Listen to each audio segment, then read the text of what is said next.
Contrast ratio is the difference between the brightest white and darkest black a display can produce. The higher the contrast, the more visible and detailed your content will be.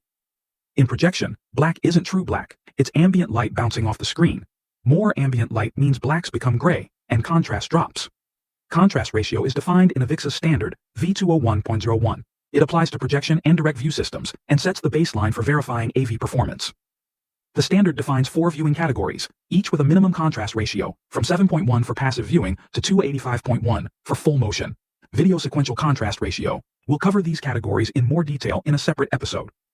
Contrast ratio measurements must be taken from 5 defined viewing locations, near left, near right, center, far left, and far right, all at the viewer's eye level. At each of these positions, a total of 18 luminance readings are required, 16 from a checkerboard test pattern and 2 from sequential patterns. These readings give a full picture of contrast performance across the room, not just from a single point.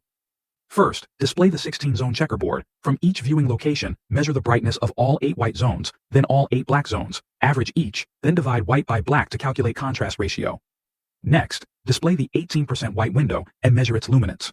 Then switch to a full black screen and measure again from the same location. Divide white by black. That's your sequential contrast ratio. That's your quick bit. Subscribe for more AV design tips, sharp, fast, and standards-based.